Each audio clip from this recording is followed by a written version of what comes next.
Hello and welcome to Resumes, an overview by Career Services and Advising Center at Fitchburg State. As you are crafting your resume, I want you to think about what is the most important thing that you want a potential employer to know about you and about your experience. What are your gold star moments? What are your key accomplishments that you want an employer to be able to pull very quickly from looking at your resume? Your resume should represent the truth about you and about your experience in the best possible light. We want to highlight your key accomplishments and most important skills and relevant experience. The main purpose of your resume is to get you in the door for an interview. It is not to get a job offer from simply your resume.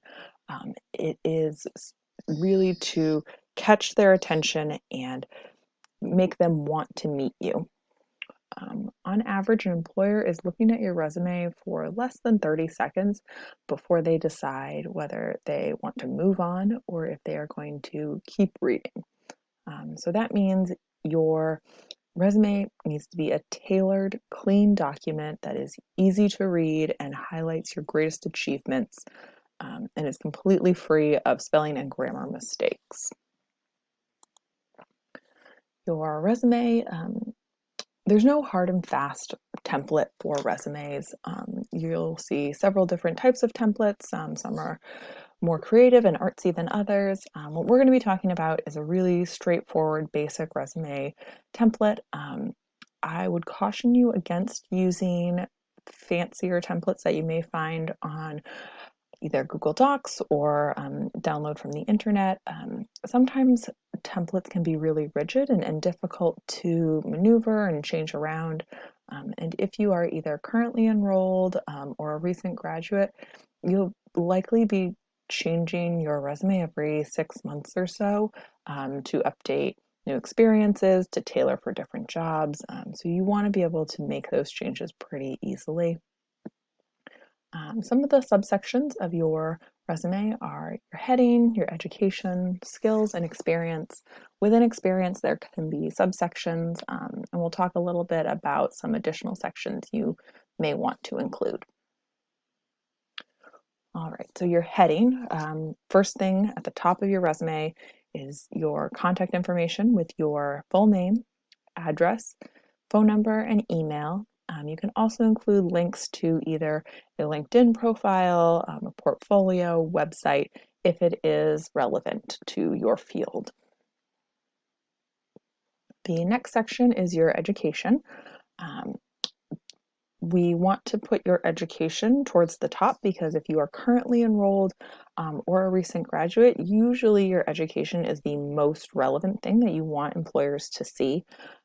You would put your current institution, Fitchburg State University, location, and then your projected date of graduation. You don't need to do when you started, just when you anticipate completing your degree. You'll include your major, the degree that you are completing, as well as any minors or concentrations. You can include your GPA, that's a personal preference. Usually I say if it's over a 3.0, you can include it. Include it, don't include it, that's up to you. If you completed your degree, a different degree, say you got your associates at Mount Wachusett, you would include that as well. Same format as your bachelor's degree, you would just put it right below because we want your education to go in reverse chronological order. So most recent at the top and then anything prior goes below. You can also include in your education if you have completed certificates or a study abroad program. Those things could go in this section as well. Your skills section, when we're talking about skills, we're talking about hard skills. That means languages that you speak, that could be computer skills, different types of software, lab skills. We're not talking about soft skills here, so not teamwork, time management, organization, leadership. While those are important, they need context around them. So you would want to include your soft skills in your descriptions of your experience, which we'll talk about next. and keep your skills section to hard skills, things that can be measured or tested. And not every industry lends itself well to skills, so don't panic if you are looking at the skills section and you say, I don't have any of these. Maybe you only have Microsoft Office. That's okay. If you are, say, a human service major, you may not need to have all of these computer skills or social media skills or lab skills. So keep in mind your audience and what they may want to see you have as skills. Now, if you are applying to a lab tech position, yeah, you definitely want to highlight lab skills. If you are a computer science major, yes, you definitely want to include all of the languages that you know. But don't worry if you don't have a ton of skills, if they're not relevant to what you're applying to. Okay, so your experience section. Experience can include several things. It can include work, it can include jobs that you were paid for, it can include internships, volunteering. It can also involve things like leadership experience. So maybe you were the president of your sorority or the treasurer of a club on campus. If the responsibilities and tasks and skills you were doing as part of that position are extensive and you want to highlight them, you can build that out to an experience.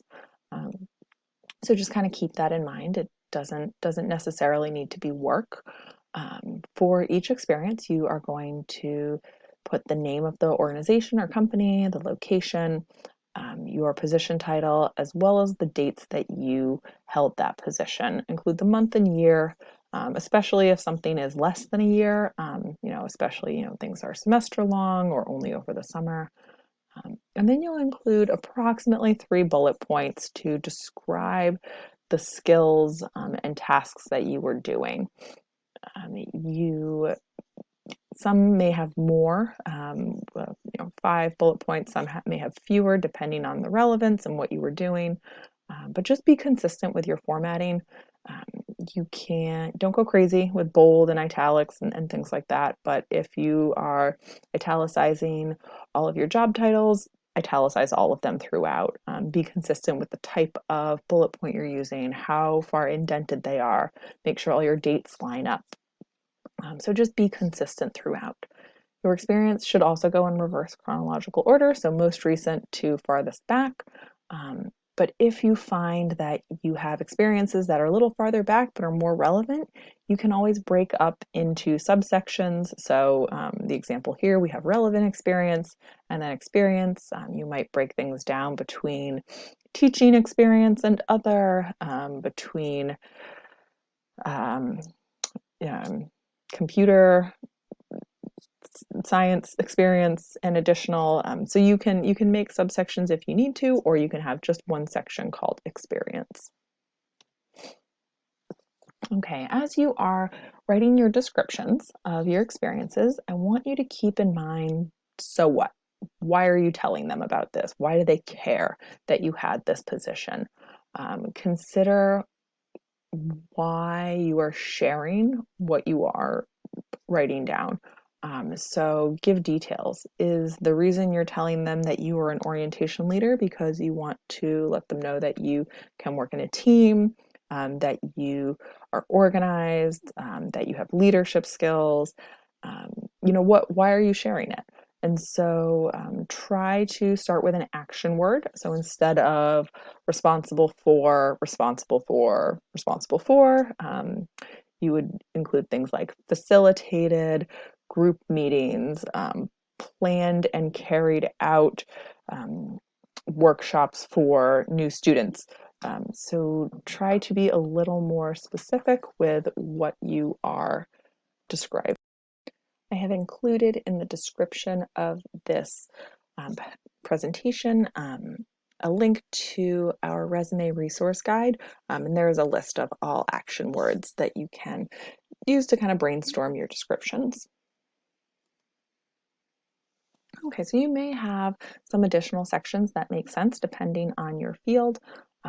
That could include academic projects, particularly around things like, say, game design or computer science. You may have academic projects that you want to highlight.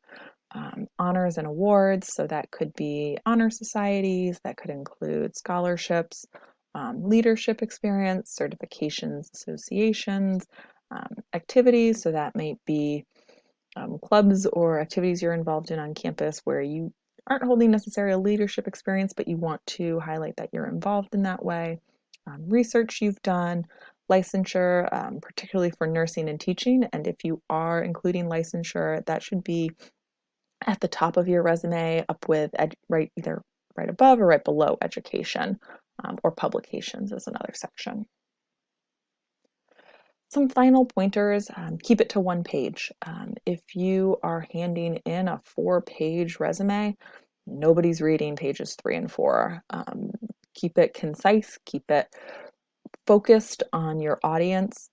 If you have a hard time keeping it to one page, really try to consider what does your potential employer want to read. Keep just the relevant information. Anytime you can quantify achievements, do it. How many students were you working with? How many people were you supervising? How large was the budget you were managing? Be careful about those pre-made templates. I definitely recommend having at least one version of your resume that is not in a template, but just a plain Word document so that you can move things around easily, and proofread. Send the resume to the writing center, send it to our office, send it to your best friend, send it to your mom. Get some different eyes on there just to proofread. Don't use unusual fonts or colors. But again, go back to the idea of keeping your audience in mind. If you are applying for an accounting position, let's keep it a little more straightforward. If you are a graphic design student, yeah, absolutely. Use some of your skills to highlight what you know how to do. So keep your audience in mind there. Keep font larger than size 10. 11 is a good choice. But don't go too small or minimize your margins so that there's just words from end to end of the piece of paper. You don't have to list everything you've ever done. Again, keep it focused, and don't lie. That should seem straightforward, but what I mean by that is, if you took one semester of Spanish, and you only know your colors and the days of the week, don't put that on your resume if that's not something you would feel comfortable having them ask you to utilize in the job. So keep things honest, and don't embellish. Now that being said, um, this is not a time to be modest. Make sure that you are highlighting the skills that you have. And sometimes, people say, I don't have any experience. I would encourage you to, make a meeting with our office so we can talk through it. I sometimes feel like people downplay the skills that they have because they're just not thinking of the ways that those skills are transferable. So we are still available to students. You can book a one-on-one virtual meeting. You can either call our office at this number, leave a detailed voicemail with your name, and phone number and email, and we will connect you with a advisor. You can make an appointment on EAB. Just follow the directions on that website. You can also email the Career Center at fitchburgstate.edu, and we will get you set up with a one-on-one meeting either by phone, email, or Google Meeting. And then make sure to check out Handshake for any internship and job positions that you may be interested in. Please feel free to reach out with any questions at all, and good luck.